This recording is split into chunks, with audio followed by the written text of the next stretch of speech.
Burger Boys. Well, the good times keep on rolling for BYU. 4 wins in a row, successful senior day, winning home record, and for the second straight year and third time in 4 years under Kalani Sitake, a bold bid for the Cougars.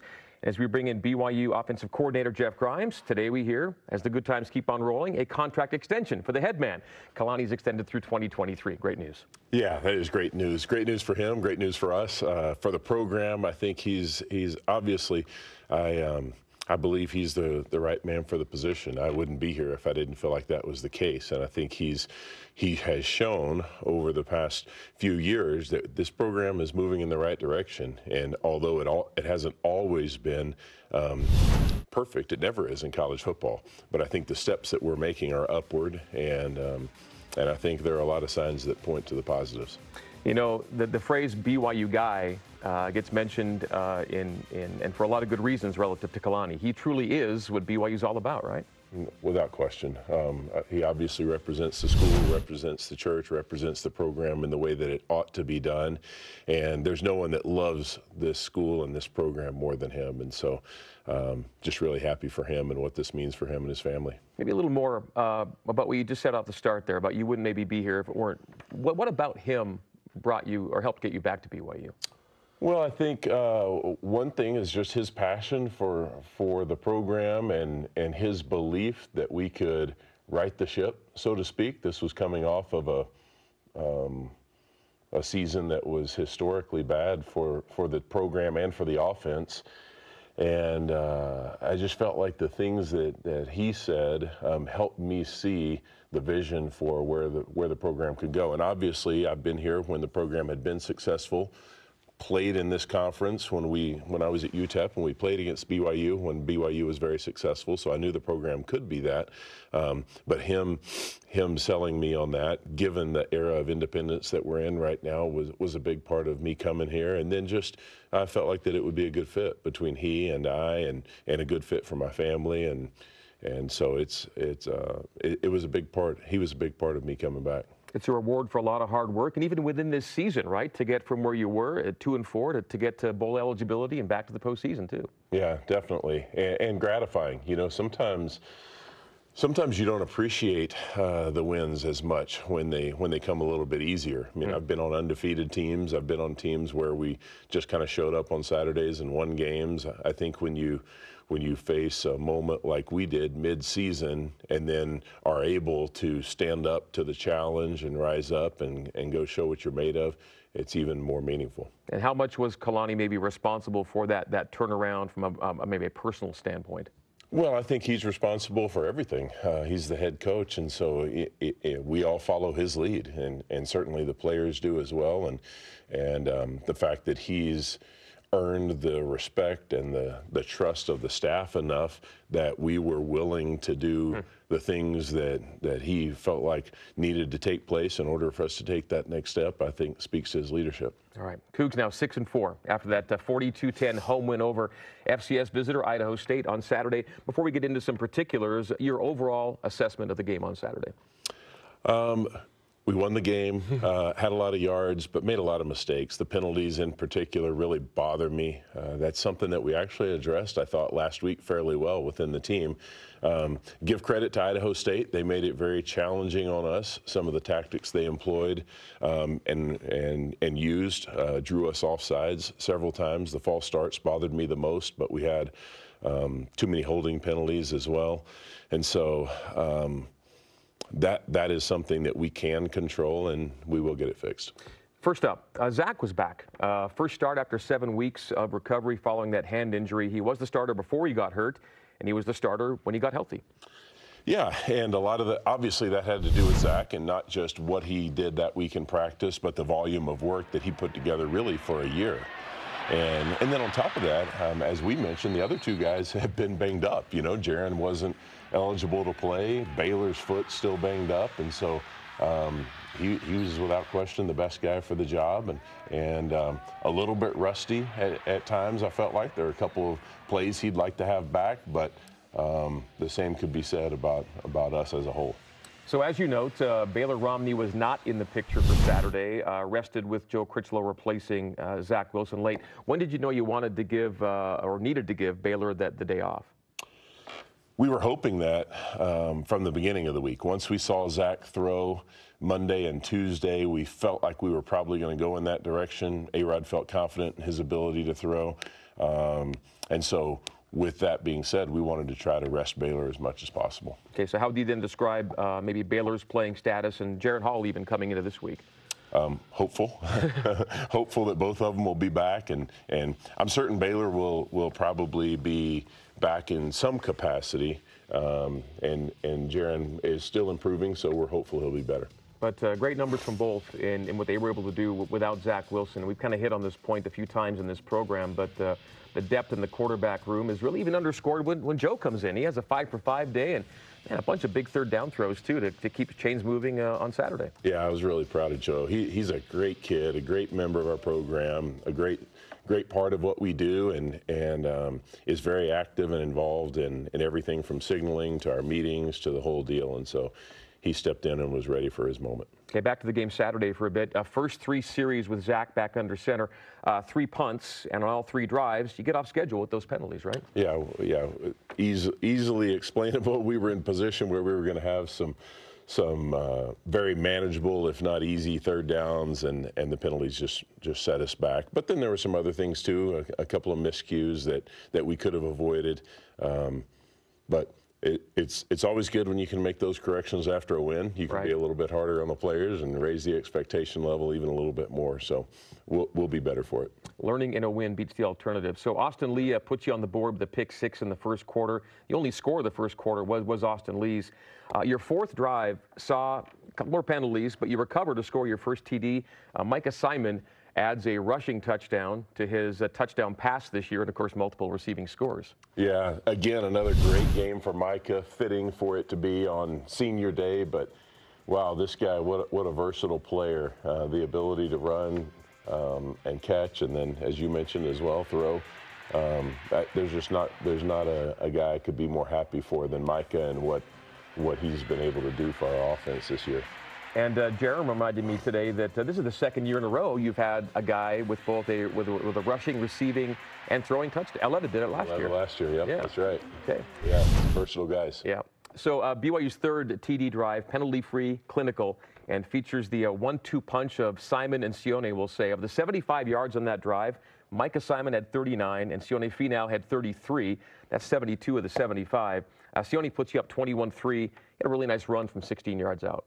Yeah, Sione has continued to progress this season. I thought he had a really nice game on Saturday. I thought he was very aggressive and played physical. You know, he's one of those guys that only weighs about 180 pounds, but he plays much bigger. Yeah. And he's got a big heart and a really tough kid, and so just really excited about how this back half of the season has turned out for him. Nice cuts there on the touchdown drive, right? Yeah, he did a great job. Good blocking as well. He has good vision, and he's continued to get better and better as this season has progressed. You see him there stretching the point of attack, forcing the defense over the top, and then getting behind a nice block there behind Chandon and Blake. It's an interesting point you bring up about his weight, because, yeah, I picture him as a bigger guy. Yeah, the way he runs. He plays bigger than he is, and that says something about his heart and his toughness. Special teams helped block a punt. You're up 28-3 at the break. The game's in hand. You head to the locker room feeling what about the first half? Glad that we're up 28-3, frustrated that we hadn't scored more points. And we talked about that at halftime, and talked about the fact that we just had probably put ourselves in position, and really most of it the first quarter. We had four false starts, or 3 in the first quarter and 1, I think, the first or second play of the second quarter. Got most of that behind us and kind of settled in. And so I was glad at least we were beginning to settle in and find a little bit of rhythm, particularly with the run game. All right. When we come back, Talon and Tonga help finish off Idaho State, and we identify Coach Grimes' offensive player of the game from the 42-10 home win over Idaho State. As we take this brief break, reminder about BYU football with Kalani Sitake tomorrow night, 8:30 Eastern, 5:30 Pacific on the BYU TV app. You can watch it again Wednesday at 1 Eastern, 10 a.m. Pacific on BYU TV. This is the Coordinator's Corner, brought to you by JCW's, the Burger Boys. We're back with more from Studio C right after this. When my grandfather started this company in 1947, he couldn't have envisioned what we would ultimately become. We realized that our value to our customers is that we will be there day after day, year after year, doing whatever we need to find solutions to the challenges that they face. We are committed to be honestly better in all that we do, in every opportunity that we have to serve our customers.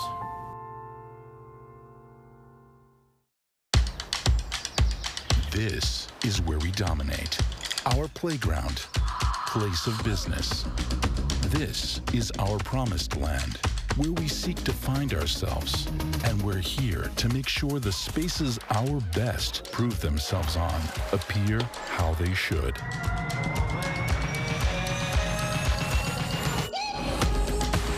Intermountain Healthcare, official medical provider for BYU Athletics.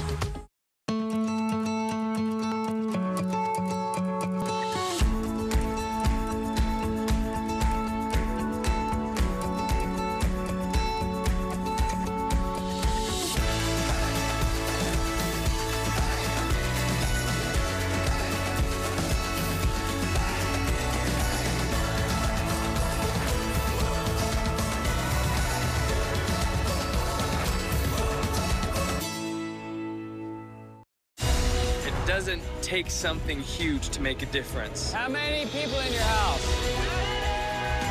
That's why we're here, to help build something that will last a lifetime. Oh my word. Whoa. Can we do this? Yeah. We are so grateful that you've welcomed us into your community. I'm excited to go out in the world and see who else is making good.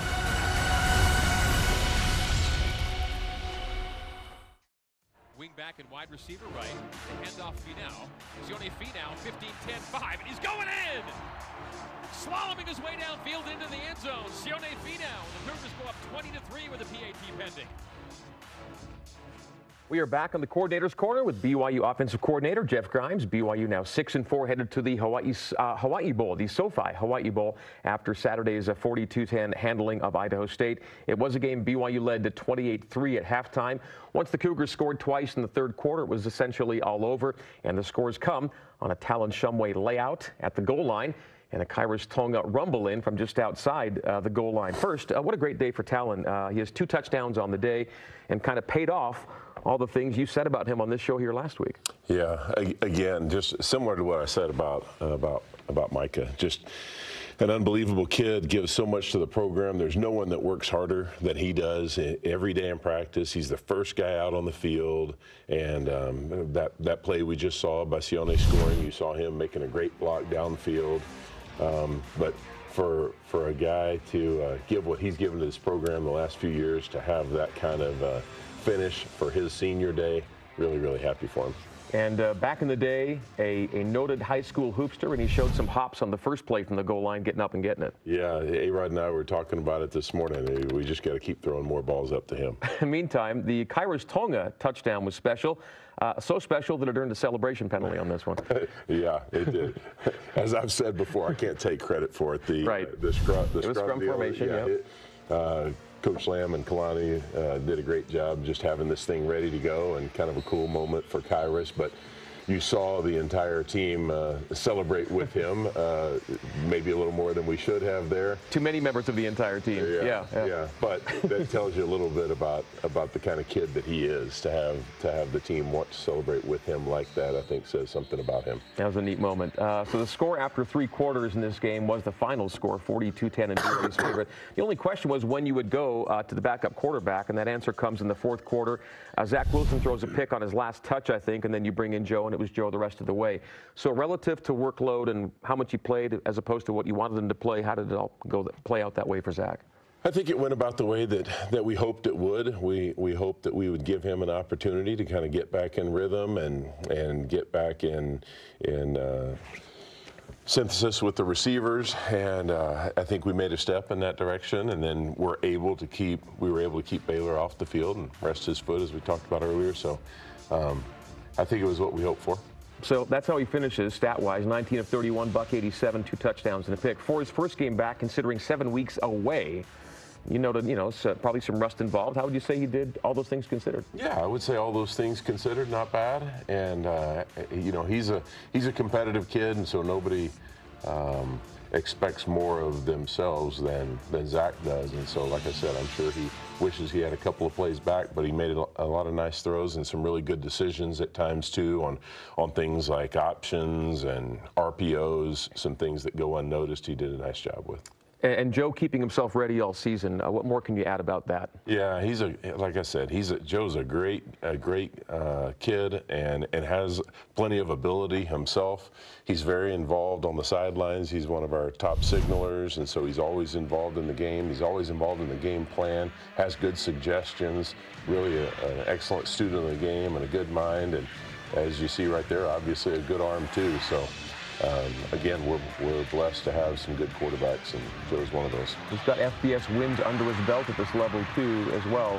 What a deep room. Without getting into tactical particulars, how do you like to run your signaling on the side? Because there's more than one guy involved, right? Yeah, so we always have several guys down there. Some are live, some are dummies, and then we've got other things. We've got flashcards that we hold up that mean certain things, and so it's a combination of all of those things, but Joe is always right in the middle of it. So in contrast to the old days of the quote-unquote, there's a clipboard holder, there's more than that going on with backup quarterbacks. Yeah, there's a lot going on during the game with those guys. So BYU ends the day with 245 passing yards, giving BYU 200-plus passing yards in every game this season. Now, 200 may not seem like a huge number, but the last season in which BYU had 200-plus in every game was 2008. One of those Max Hall, prolific teams. Points will always trump yards, of course, but the passing game is producing on a really consistent basis right now.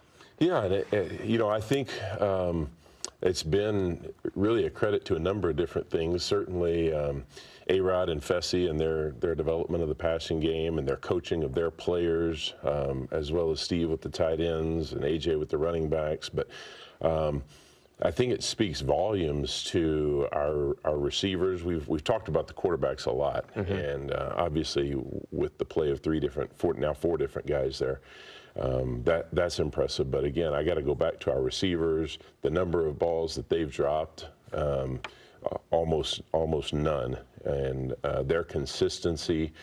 But throwing the ball just like running the ball is a team effort, and I think when we're functioning well and we're throwing the football, then it gives us the option to run it and throw it. And when we have that kind of balance, I think that's when we're at our best. Okay, now let's get to an offensive player of the game or players of the game for you from Idaho State. Yeah, Micah obviously had a great day with his catches, the receiving yards, and touchdown on the jet sweep down there on about the 10-yard line. But then Sione Finau as well had 16 rushes for 102 yards and a touchdown, a couple of catches for 22 yards. Both of those guys did so well, we just couldn't count either one out, so we made them co-players of the game. And it's BYU's first century mark game from a player since the Potato Bowl last year. Riley Burt went for 100-plus in that one. He hadn't had one since. That seems like 10 years ago. Doesn't it? That seems like a long time ago, doesn't it? Yeah, it has been running back by committee. It has been. A large part of this year. But this last week, with even another player out, most of the workload fell on Sione, and he certainly responded. Yeah, and that player's Lopini, right? No Lopini Katoa this past week for you. Yeah, another guy we're hopeful with his return this week. Yeah, and it was actually Lopini and Aleva were both guys you were probably counting on, or at least hoping for, and didn't have either one. So yeah. 42-10 home win over Idaho State means bowl eligibility for a second straight season. Not just eligibility, but already the invitation. The Cougars have accepted the Hawaii Bowl invite, and now you all have travel and holiday and work plans for Christmas week. That's good to know this far in advance, for sure. And, I think everyone's excited about an opportunity, and that's certainly better than some places that you can spend your week prior to Christmas. So, yeah, we're excited about it. What is it, it's kind of perhaps a cliched question, but for the program, just to say you're a bowl team every year, how important is it to kind of continue to roll that out there? Yeah, I think in order to fully understand that, you have to feel like what it feels like to not be in a bowl game.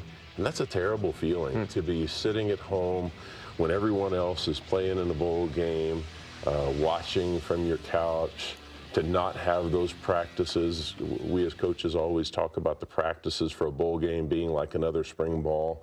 But that's the way it should be at BYU. And so when you miss one, you're really missing something that's important to the continued development of your program. Yeah, you personally probably have a pretty good postseason streak going, don't you? Yeah, I'd have to go back to Harvard. Yeah. So you've gotten used to it in a happy way. In a happy way, yeah. So from 2-4 and all those quarterback injuries and running back injuries, and offensive line injuries, to 6-4 and now planning for the postseason. What do you think brought it all together? I think a certain grit, willingness to work together, to just continue fighting and pushing. And I think we realized in those 2 losses to Toledo and South Florida that we hadn't played our best, but we realized we were right there. You know, it wasn't that and I'm speaking from an offensive standpoint, it wasn't that we weren't gaining yards. We had yards in both of those games. South Florida, one of our highest yardage outputs of the season, but we weren't making some of the crucial plays when they mattered the most, and that we had to take advantage of those opportunities. And I think a sense of desperation. And I got to give a lot of credit to the players. I've been on a number of teams at that point where the coaches lost the players, and where the players just said, you know what, this isn't really working out, and they became selfish and turned inward and began to focus on their own agendas rather than being willing to do what was best for the team all the time. And our kids didn't do that. And I think that speaks volumes towards Kalani's leadership and towards the kind of players we have in our locker room. All right, great description of how it all did come together. Thank you, Jeff. Break time, and a reminder that dinner after the game at JCW's includes something for everybody, from burgers to wings, shakes to salads. JCW's, quality and a lot of it in Lehigh, American Fork, Provo, South Jordan, and now open in Harriman. Coming up Saturday, it is BYU at Umass from Amherst. BYU radio coverage begins with Cougar pregame live at 10 a.m. Eastern, 8 a.m. Mountain, 7 a.m. Pacific. Man, that's early. The kick at noon Eastern, 9 Pacific on BYU Radio. Coming up next, our final segment with offensive coordinator Jeff Grimes. You're in the Coordinator's Corner. We're brought to you, as always, by JCW's, the Burger Boys. Back with more right after this. Dexter & Dexter is a full-service law firm offering a wide range of legal services. Since 1995, we have helped more than 20,000 Utahns both to navigate life's challenges and to make the most of life's opportunities. From personal injury to business law, and from adoption to bankruptcy, we are passionate about shouldering your burdens. To learn more about scheduling a no-obligation consultation, visit dexterlaw.com. Are you looking for a better way to deliver results this year? Expanding your product line or building new locations? How about your online presence? Does it need a boost? Maybe you just want to put a little more distance between you and the competition. Tap into the powerful engine of BYU Athletics and let us put together a plan unique to your business. We can provide you with the tools designed to enhance your brand on a local, regional, or national level. We invite your team to join ours. For details, email sponsorship@byu.edu today.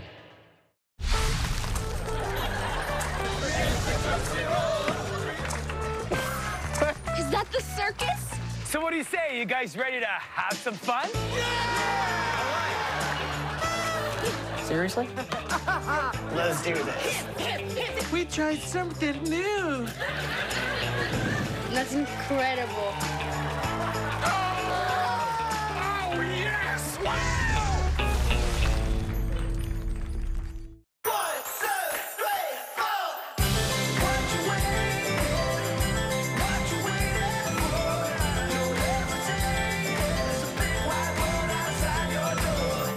Prison. I want to teach the inmates a Christmas song. The sun is out and it's snowing. It's magic. You gotta love the Christmas spirit just oozing out of everyone's pores.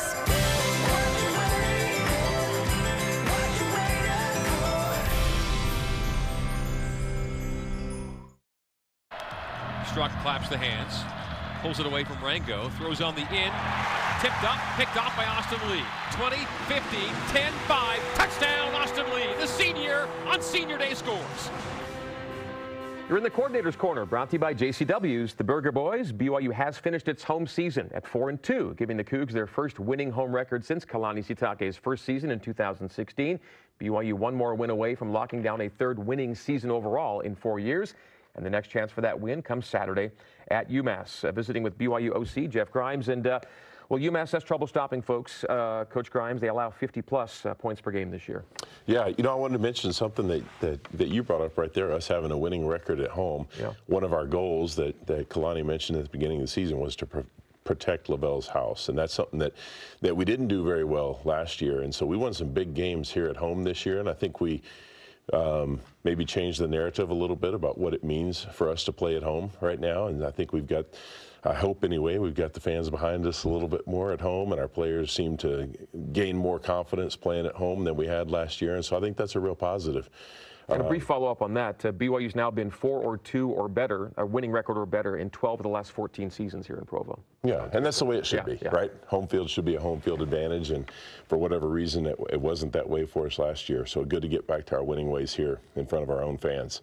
So, yeah, UMass, another opportunity for us to get better.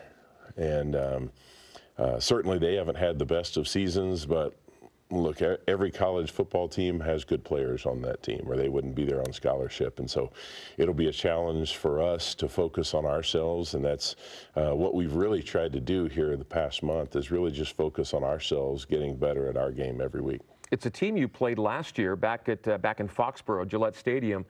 And a lot of those players are certainly back, but one thing that's changed is the coaching staff. And there's a whole new regime in trying to get some things done. What's the challenge that way for them? Yeah, so it's, you know, sometimes when you, as we've done several times this year, you play a team that you know a little bit more about. You have an idea of what to expect on defense. Really, this year it's a completely new scheme and new structure. So we're a new team, so we're starting from scratch with the game plan, but we'll have a great one ready to go. Okay, you just played a game against a lesser competition, FCS. You maybe weren't as sharp as you'd like to be in all areas. So was last weekend's game maybe a good teaching point, illustrator of what needs to maybe tighten up this time around? Yeah, it definitely is, and really I felt like we haven't played as clean as we can the last couple of weeks. We need to hold on to the football and do a better job not giving the other team the ball, and then we need to reduce the penalties, particularly the pre-snap penalties. And so if we just do those things, if we had done those things on Saturday, the score would have been different and the field would have been different. Obviously, we're glad to have a win, and I give Idaho State credit. They came in with a good game plan and played hard and made things hard on us. But we need to play clean, and if we can do that, and if we can be more consistent, then we'll have a heck of a season when we finish this one out. Idaho State's head coach and coaching staff, by the way, very impressed with how the game ended. You guys had a first and goal from the 1, I think, after Keanu's catch, and said that's enough. You kneeled it out, and that left an impression on them. Yeah, first-class move by Kalani. Certainly not my call. I'm always wanting more points, right? But in those moments where Kalani says, hey, I think we need to think about taking a knee here, I usually just kind of get quiet and let him have the opportunity to make that call, because if left to me, I want to score as many times as we get the chance. But I think it was the right call, and certainly if you can do something that's a positive for someone else, then that's more than adding to your points per game total, maybe. Keanu, by the way, was really close to getting in. What a great, I thought it was a good day for Keanu in the time he got out there. It was, and he kind of shows hints, right, of what he's going to be? Absolutely. He's a guy that we have felt good about since the day he got on campus. You know, played for an offense in high school that doesn't throw the ball very much. One of those guys that I feel like was under-recruited because of that. But his combination of size, hands, athleticism, I think is going to be something that a lot of people are going to be really impressed with the rest of this season and especially next year. We look forward to what's to come. Social media question before we let you get out of here from Zach Lovell. For Coach Grimes. Coach, what would you suggest to do to get into coaching? What was it for you? Well, for me, it was starting at the bottom, coaching high school football, and then from there was a grad assistant at a couple of different places. Got my master's degree, and then I coached Division III football. So, like most guys, I worked my way up through the ranks, and so it was 2, 5, 7 years. It was my 8th year of coaching before I had an opportunity to be a Division I coach. And so I think in most cases, that's what you have to do. You got to start at the bottom, make some connections, earn a reputation, and go to work. Grad assistants aren't getting rich, are they? No, they're not. But what a great opportunity for me to learn and build some connections in the business. Got to start there. Well, Coach, this is your last Coordinator's Corner appearance of this season. It'll be Coach Lamb and Coach Tuiaki next week. Then we're off to the postseason. So thank you for another great year of conversations on Monday. I've always appreciated it. It's been my pleasure, Greg. Thanks. All right, thank you. Thank you, Jeff Grimes. All right, BYU TV getting you set for the Cougars and Minutemen of UMass this Saturday. Watch Countdown to Kickoff Saturday at 11 a.m. Eastern, 8 a.m. Pacific. The game on BYU Radio with postgame coverage on both BYU TV and BYU Radio. Coming up next, Special Teams Coordinator Ed Lamb joining us in the Coordinator's Corner, live on Studio C here at BYU TV. Stay with us. We are back with more right after this.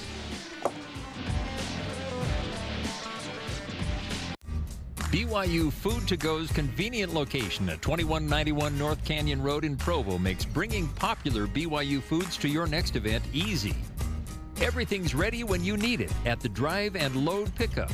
You drive in and they load no matter the weather. And stop in the on-site creamery for great BYU chocolate milk and ice cream. BYU Food to Go, bringing campus to your table. Call for details, 801-422-5001. Call it a path, or a way through.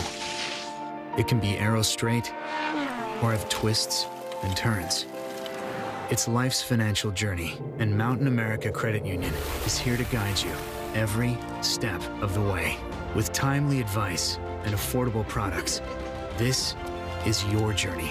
Let's begin together. We're Mountain America, guiding you forward. Vote now, audience. What do you want to see? Wow, the suspense. Never come back, ever, never. Or promise on your heart, or cross it, or don't come back, don't. Horse got a rubber leg. Sing the Rubber Leg Blues. I got a rubber leg of blue. He's not only a duck. You should hear him sing. I am just a whistle, whistle duck. We've got two incredible families here tonight. Let's bring them up here. I'm going to give you each a star to begin the game. Your turn to play.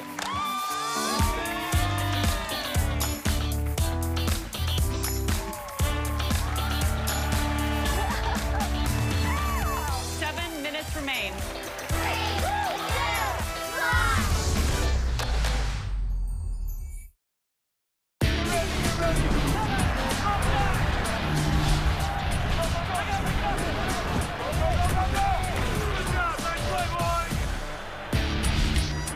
You're in the Coordinator's Corner, brought to you by JCW's The Burger Boys. We begin our second half hour of the show by saying hello to Special Teams Coordinator, Linebackers Coach, and Assistant Head Coach, Ed Lamb. Hello, Ed. Hey, Greg. So the news of the day, news of the hour, is the contract extension for head coach Kalani Sitake through the 2023 season. So, wow, just great news for Kalani, the staff, the program. Yeah, I think everybody can share in the excitement of it. Players and coaches feel, I think,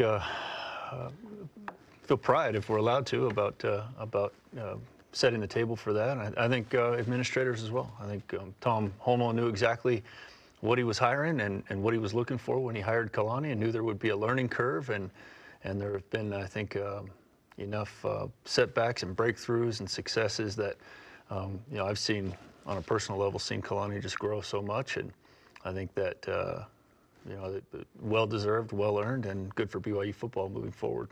It's clearly a reflection of 4 seasons of hard work and a lot of commitment on Kalani's part to the program over the years. It's also, I think, a reflection of what's happened really just in the last number of weeks, though, too, isn't it, of where you've been to where you are? I think so.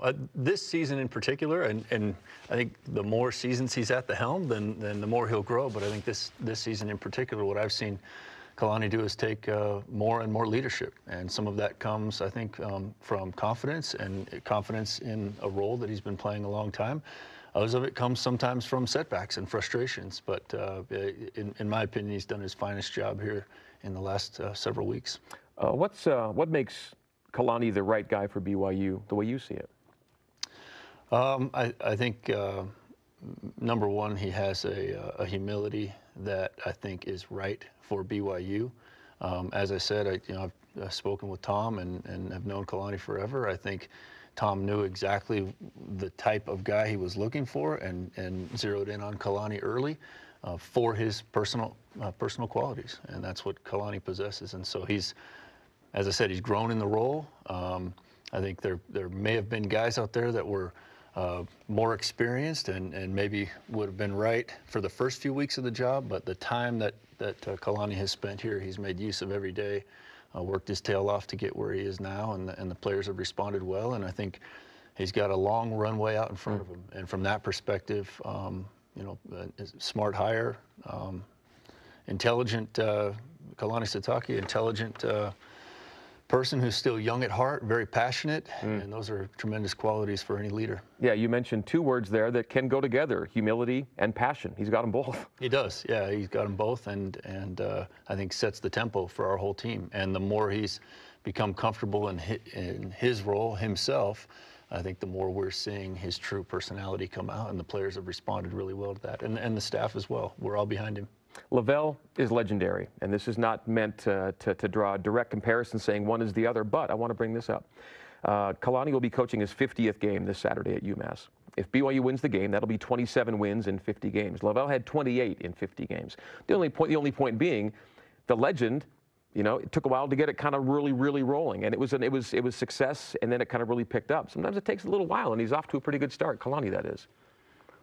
I think the people might say right away the analogy doesn't hold true because of the great foundation that we inherited, that Kalani inherited, which is BYU football, and there's truth to that. But I think where the analogy does resonate with me is that, as I said, Kalani and Tom and hopefully BYU knew what they were getting into when they hired Kalani, and it was about his growth potential and the runway that would be out in front of him, and I think we're just starting to realize some of that.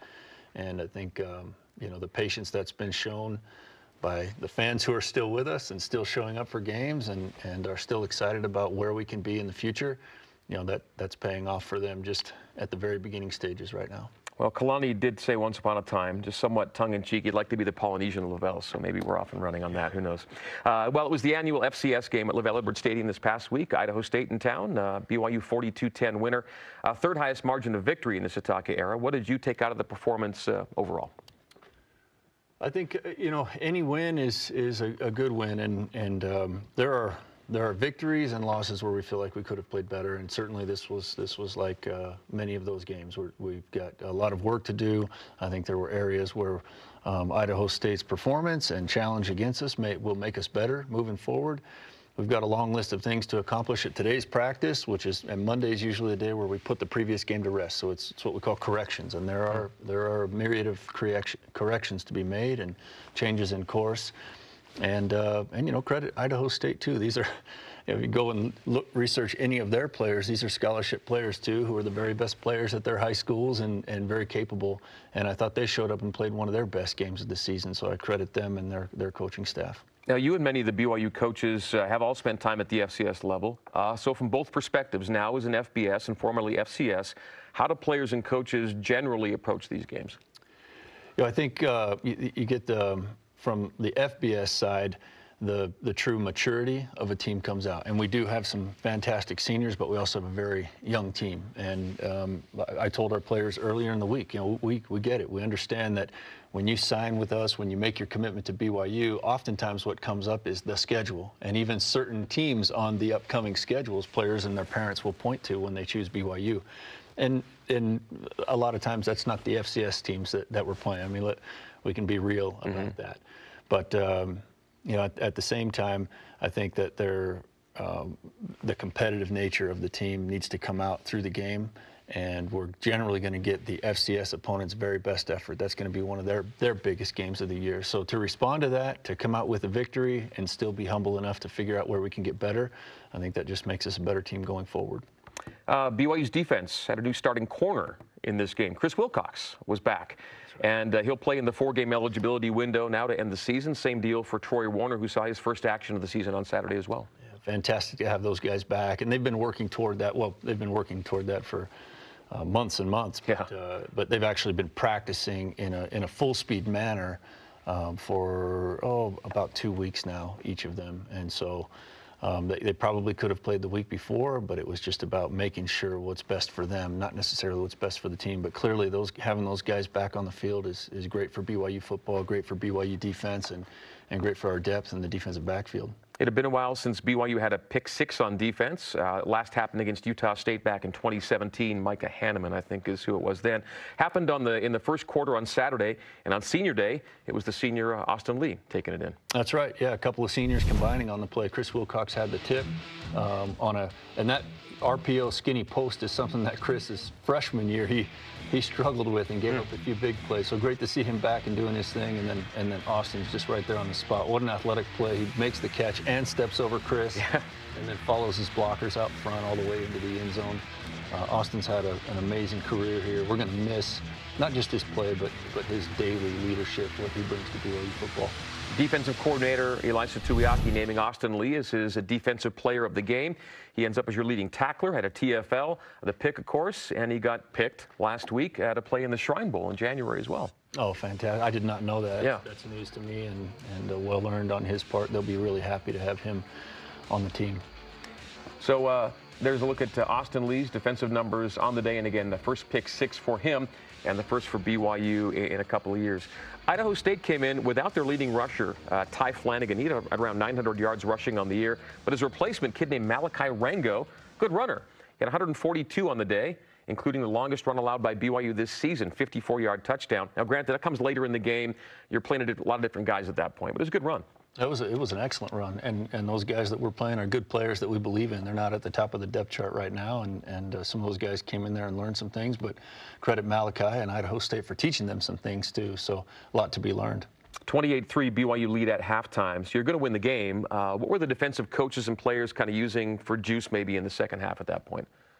I think that's a great question. I think it's always the same. You know, we try to tone down the rhetoric a little bit when we can sense that our players are up for a game because some team has won so many games or a national championship in the past. I mean, we want it to be about our players performing the very best they can. And it's nice when we can tie into some extrinsic motivation, but really it's about what comes from within, and that's what we wanted our team to do at halftime, is come back out and play the very best they could play as individuals and as teammates. Shutout would have been nice after halftime, but they popped that one run, obviously.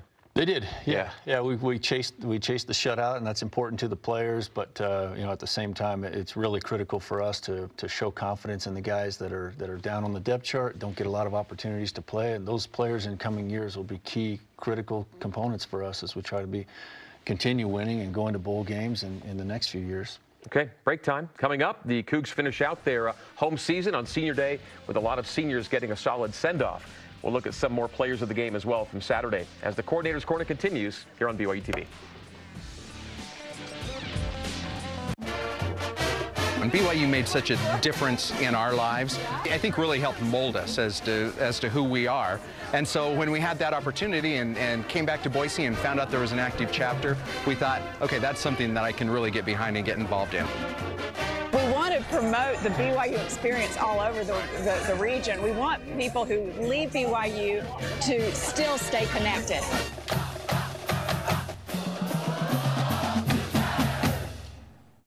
We are the Cleggs. And we own a therapeutic riding facility. We try to make someone that's broken and help them heal personally so they can have a better life. With Desert First, they're about the people. And they always believed in us no matter what. 20-something years, we've never had a permanent home. This will be our forever home, sorry. So we can leave a legacy. My name is Tamara Tanner Clegg. My why is changing people's lives.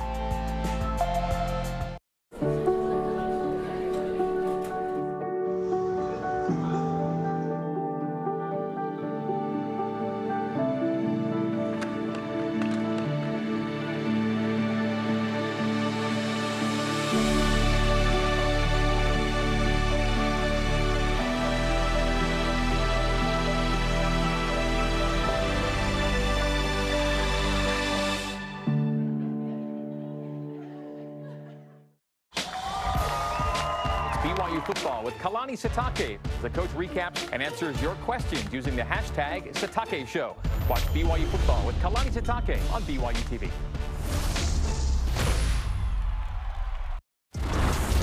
The The BYU TV Sports Countdown to Kickoff. BYU at Umass. Saturday, November 23rd, 11 a.m. Eastern, 8 a.m. Pacific. We're all in on BYU TV. So punting away, high snap. Almost into his wall, it's blocked. He kicked it into the wall, the ball is loose. And covered by BYU at the 25-yard line. 1st and 10, Cougs.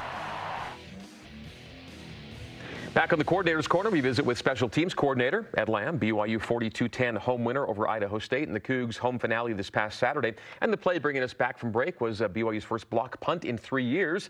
Ed, can you tell us how and why it happened?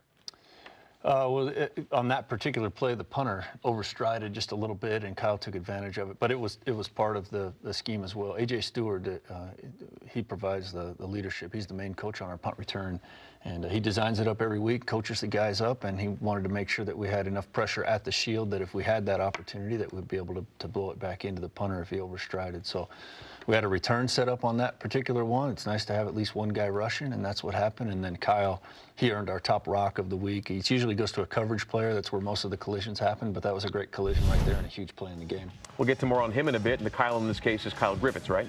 That's right. Yep. And what does Kyle do for you besides this on the team? Well, Kyle's one of our most tenacious blockers on offense. He really we don't feature a lot of tight end and fullback blocking right now in our offense. It's just not the direction that we've gone. But he does a great job in practice every day. He's a real battler and makes our defense better every day. And he's a guy that fills in wherever we need. He's on the coverage teams, the return teams. And he's just deadly serious about being the best BYU football player he can be. Right on. Noah Levahifo in return game on Saturday. Nolopini Katoa in return game on Saturday. Both guys were hurt, and Leva in kind of unconventional fashion. Yeah, he was just in some kind of a freak accident in the pregame. He'll be fine going forward, it looks like, and we'll have him here this week. But yeah, just landed on his shoulder the wrong way and took him out of game action. So Dax Milne, nice job on punt return. Had 5 for 57. And as always, it's a unit effort to get those yards. But that said, Dax did some nice work on his own Saturday as well. Yep, it's a good way to say it. We needed the returner to do a little bit of work on their own. And that's generally the case, is to make one guy miss. And we were in a sideline return scheme. And Coach Stewart felt like we would have the opportunity, if we could get the edge, that there would be more once we made the first guy miss. And that happened a few times. Dax did a good job of actually getting better during the game and finding that edge. I think without Lopini, you went with Sione along with Tyler Algier back at kickoff, wasn't that right? That's right. Okay. Jake Oldroyd missed his only field goal try. He's been kind of, well, hit and miss after a really strong start to the year. How would you kind of say he's doing right now? I think he would, in talking to him, he would say he's in a slump right now, just the results. I mean, it hasn't really shown up in practice much. It's not showing up in the trajectories of his kick. I mean, that kick right there, for example, came off his foot really nicely in terms of the pop. It had great great height on it. Operation time is good. He has maybe had some bad luck, but it's something that, generally, I think sometimes from the outside looking in, sometimes we're trying to diagnose a problem and think it's one thing, his approach or the snap or the hold or his, mentally where he's at. It's usually a combination of all of those things, and so we'll continue to try to help him in all areas and provide competition. We know Skylar South is capable of providing good competition, and those guys have made each other better and will continue to do so. Are there kickers who are hash preference guys, and is Jake one of those guys? Yes, I think there are. I think generally his preference is going to be the left hash. Most right-footed kickers are going to prefer the left hash. Their ball will have a little natural hook to it, draw, if you will. And both of our kickers actually prefer the left hash. And that one just didn't come back for him. Okay. Scrum formation returns for a third-quarter touchdown in this one. And we wondered when Kairos Tonga would get the ball, and he got it twice after an Idaho State penalty set you up with that 1st and goal from the 3-yard line. Yeah, that was a lot of fun right there. That's one of the transitions we made on the scrum. You can see the excellent push here. One of the transitions we've made over the course of the year is to have our offensive line in there now. We used to bring in some of the backup offensive linemen, but as we've had some injuries to that position, and just it's become a little more of something that we do in every game or are ready to do, we felt like having a starting offensive lineman in there would be the best opportunity. Kairos fought his tail off there to get into the end zone. And yeah, good luck trying to pull him back, by the way. Yeah. So a couple of guys trying to pull him back, not going to happen. Kairos is not a senior, but it will, there's a chance he could look at next level.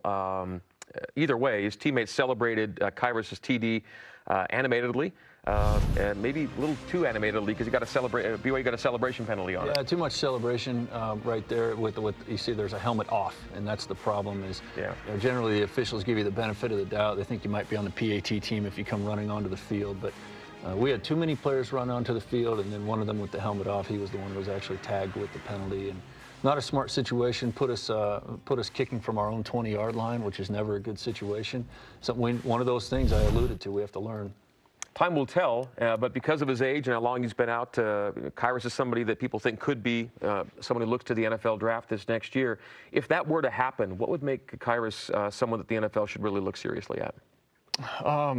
Just in the NFL, it's really number one. It's intangibles. It's the tangibles. Excuse me. It's height, weight, speed, strength, size. He has all of those, and then from there, it's about how committed that player is to football. And what I've seen from Kairos during his time here is that his learned approach to make the game more a part of his life is what's made him better and better. And I think that from that perspective, he's a great take for an NFL club because he'll last a long time because football is really important to him now. Being a great teammate, being a student of the game, being the best player he can be, those things are critically important to his makeup. You couldn't blame him, but you'd hate to lose him, right, at this point? Yeah, well, we look at it, I think, in a healthy way, which is, our job is to prepare the players to be the very best they can be, and whatever opportunities they have inside and outside of football, when football here at BYU, when they feel like it's time to move on, then we need to be supportive of that. And if the question comes to us, Coach, am I ready? Should I do this? Then we have to give them an honest assessment. And that he's had those conversations with coaches that he works more closely with, Ituiaki and Kalani, and I think he feels like this might be something to consider here when the season is over. Gotcha. All right, to your special teams players of the game, there are players from the Idaho State game. We go top rock and we go top block, and we've got I think all told 3 guys to take a look at today. Yeah, we named, as we talked about earlier, Kyle Griffiths for his punt block. That was a huge play in the game. He got the top rock. Uriah Leatawa did a great job on the kickoff returns, and we sparked some decent field position at our kickoff returns. He was a big part of that. And Sam Baldwin, after over 1,100 days of rehab on a blown knee, he finally returned to a game. On senior day. He was, on senior day, and made a tackle on kickoff. And there's no better example for our team of how to come back from injury and stay in there and hang in there and do everything you can. He's been a great teammate to every one of our players, and he was making tackles on kickoff 1,100 days ago, and he came back in his one opportunity and did it this past Saturday as well. Cool story. Kudos to those guys. Time for a final break now. As we step away, this reminder that for your day-to-day Cougar Sports play-by-play, tune in weekdays to BYU Sports Nation at noon Eastern Time. Coming up in our final segment, Coach Lamb helping us look ahead to UMass and talk about BYU's postseason plans. Back with more next. I would like to congratulate the men's basketball team on their big win this weekend. I know that one of them is here. I want you to stand up. Hey, stand up. It's not me. I'm not on the team. Then how do you explain this? I bought it? He's on the team. Come on, Jake. There's no need to be humble. I'm not on the team. No midterm if he makes this shot. If he misses extra homework. Gear so legit, they'll think you're on the team. BYU Store.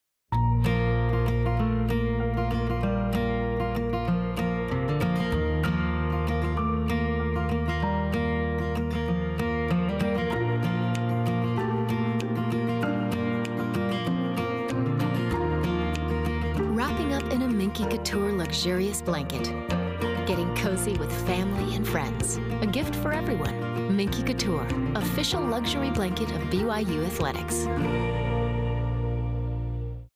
On the basic level, we offer transportation. We carry 4 wheels, tailgates, and a place to rest your rump. Beyond that, we provide adventures, opportunities, and jobs well done. So perhaps our favorite offering is our full line of trucks, including the new Nissan Titan.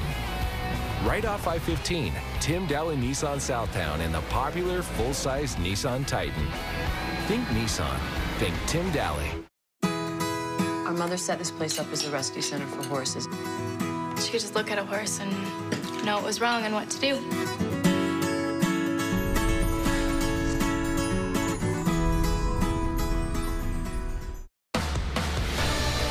Yeah, I wouldn't miss it. Oh, let's go have some fun. It's a life-changing moment for the rest of my life. Coordinator's Corner is brought to you in part by JCW's The Burger Boys, Bailey's Moving and Storage, more than just a move, Siegfried and Jensen, serving Utah families for over 25 years.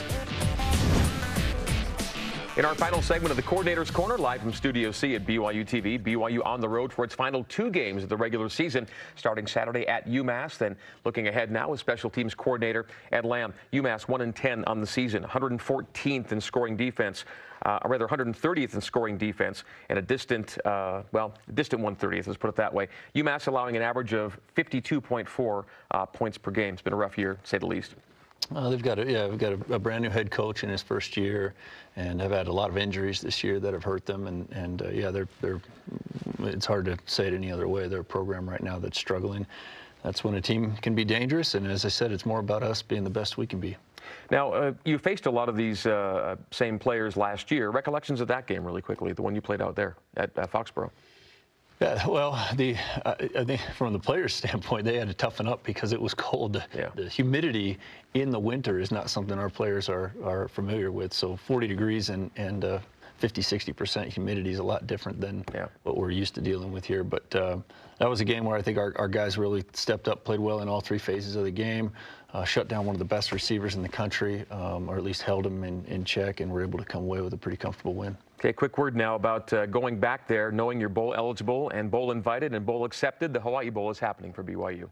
Yeah, I think to celebrate and kind of put that in the rearview mirror now, and then move on to trying as best we can to get victory number 7. That's the goal, and that's the motivation.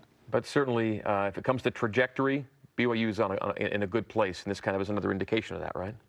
I think so. Yes. I think when we hit our 3rd win, in football we always, it's a pretty general statement. Getting that 3rd victory usually takes some come from behind, some toughness, some getting battle hardened, and being able to sustain a winning effort through a long period of time, almost a month. And after the 3rd one, typically teams can start to get on a roll. I feel like we're on a roll now, but we'll find out how we prepare. Okay, Ed, good luck this week. Good to be with you again. Thanks, Greg. All right, that'll wrap another edition of the Coordinator's Corner. Next week on our regular season finale, coaches Ed Lamb and Elisa Tuiaki. For coaches Lamb and Grimes today, I'm Greg Wrubell. We'll see you next Monday right here in the Coordinator's Corner on BYU TV. So long. Go Cougs. This show is just candy to Cougar football fans. People think we rehearse it, which we do not. When we watch film together, I get to sit down and watch film with other guys that really know the game. And we wanted to have a show that would take fans behind the scenes and give them a look at the technical aspects of the BYU football program that they might not otherwise have a chance to see. Because it provides an opportunity for fans to kind of dive into the game. There's so much strategy that's involved, and fans get to see that. Come Tuesday night, we're going to break it down.